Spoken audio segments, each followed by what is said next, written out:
Assalamualaikum warahmatullahi wabarakatuh. Saya Devira Oktaviani. Di sini saya akan mempresentasikan mata kuliah kebijakan pendidikan. Di sini saya akan mempresentasikan studi kasus analisis kebijakan pendidikan di Indonesia, yaitu Kebijakan Pendidikan Kurikulum 2013 dan Kebijakan Pendidikan Merdeka Belajar.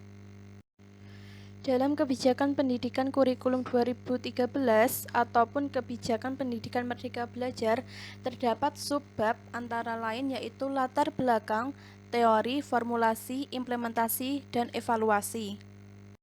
Selanjutnya, kita akan membahas tentang Kebijakan Pendidikan Kurikulum 2013. Yang pertama yaitu latar belakang Kebijakan Kurikulum 2013. Pada masa kemerdekaan yang terus-menerus disempurnakan, yaitu pada tahun 1947, 1952, 1964, 1968, 1975, dan sampai tahun 2013, berbagai kebijakan perubahan kurikulum didasarkan pada hasil analisis, evaluasi, prediksi, dan berbagai tantangan yang dihadapi, baik internal maupun eksternal yang terus berubah. Dalam konteks ini, kurikulum sebagai produk kebijakan bersifat dinamis, kontekstual, dan relatif. Kontekstual karena sangat dibutuhkan dan didasarkan pada konteks zamannya, dan relatif sebab kebijakan kurikulum yang dihasilkan dipandang bagus atau sempurna dan akan menjadi tidak relevan pada zaman-zaman berikutnya. Oleh karenanya, prinsip dasar dalam kebijakan kurikulum adalah perubahan yang dilakukan secara terus-menerus. Yang kedua yaitu teori kebijakan kurikulum 2013. Perubahan yang esensial dalam pelaksanaan kurikulum 2013 yaitu menggunakan pendekatan saintifik, penilaian berbasis autentik, mengedepankan proses daripada hasil. Struktur kurikulum dimulai dari analisis standar kompetensi lulusan atau yang disebut dengan SKL.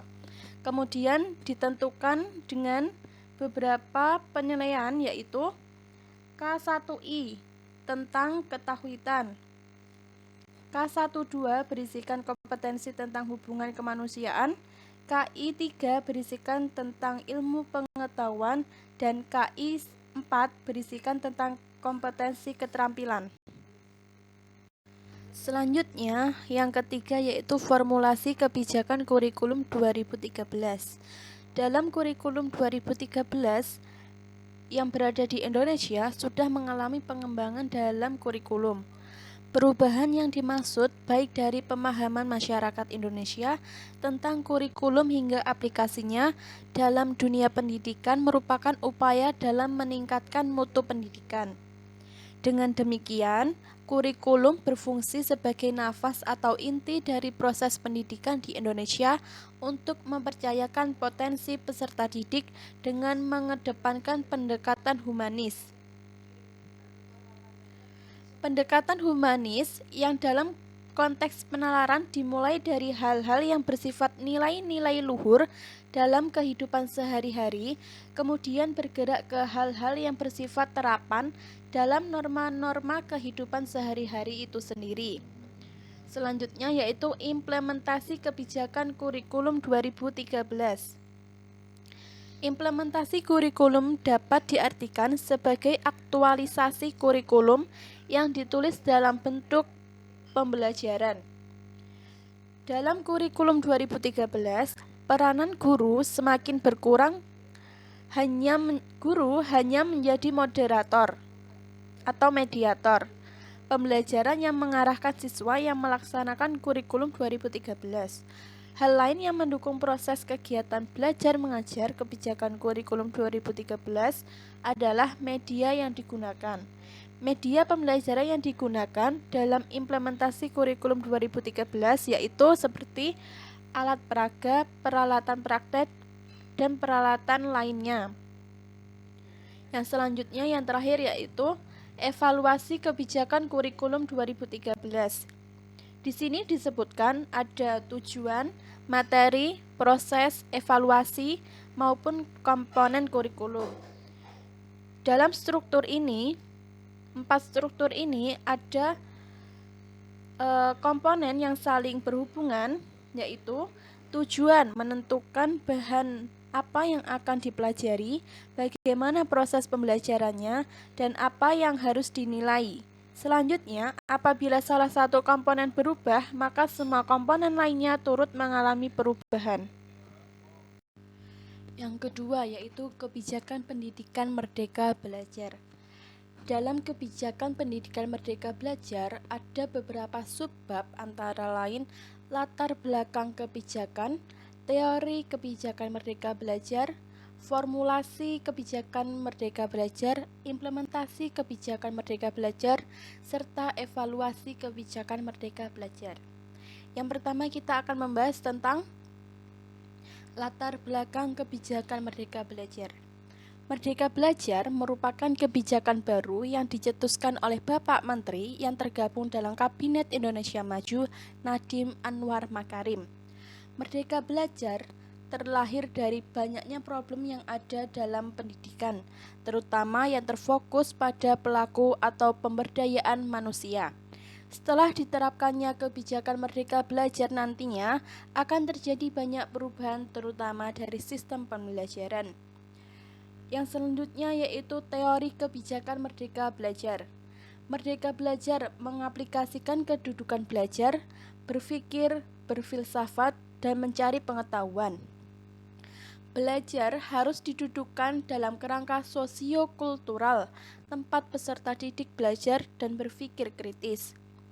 Merdeka Belajar dikembangkan secara otonom dan fleksibel, sehingga tercipta kultur belajar yang inovatif dan sesuai dengan kebutuhan manusia. Untuk pembahasan selanjutnya yaitu formulasi kebijakan Merdeka Belajar. Siswa harus memiliki jiwa merdeka dalam artian merdeka secara lahir dan batin serta tenaganya. Jiwa yang merdeka sangat diperlukan sepanjang zaman agar bangsa Indonesia tidak didikte oleh negara lain. Ki Hajar Dewantara memiliki istilah sistem among, yaitu adanya hukuman dan paksaan kepada anak didik karena akan mematikan jiwa merdeka serta mematikan kreativitasnya. Dan selanjutnya ada implementasi kebijakan Merdeka Belajar.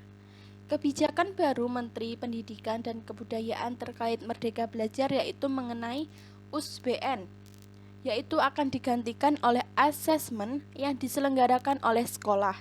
Dapat dilakukan dengan bentuk ujian tes tertulis ataupun bentuk penilaian lain yang lebih komprehensif. Yang kedua yaitu ujian nasional, akan diubah menjadi asesmen kompetensi minimum dan survei karakter yang terdiri dari aspek literasi. Yang ketiga yaitu pembuatan RPP. Menurut Nadiem Makarim, RPP cukup dibuat 1 halaman saja. Melalui penyederhanaan administrasi, diharapkan guru memiliki lebih banyak waktu untuk mempersiapkan dan mengevaluasi proses pembelajaran. Dan yang terakhir ada PPDB. Sistem zonasi diperluas tidak termasuk daerah 3T. Bagi peserta didik yang melalui jalur afirmasi dan prestasi diberikan kesempatan yang lebih banyak daripada sistem PPDB. Yang terakhir yaitu untuk pembahasan kebijakan Merdeka Belajar yaitu evaluasi kebijakan Merdeka Belajar. Kegiatan evaluasi dalam kebijakan Merdeka Belajar yaitu menjadikan guru berperan sebagai perantara untuk mewujudkan tujuan pendidikan di era Merdeka Belajar. Guru harus memahami tujuan dan fungsi evaluasi pembelajaran. Selain itu, guru diharapkan mampu mewujudkan pembelajaran yang nyaman, menyenangkan, dan menarik sehingga kegiatan evaluasi pun berfungsi sebagaimana mestinya. Sekian, terima kasih presentasi dari saya, kurang lebihnya mohon maaf. Wassalamualaikum warahmatullahi wabarakatuh.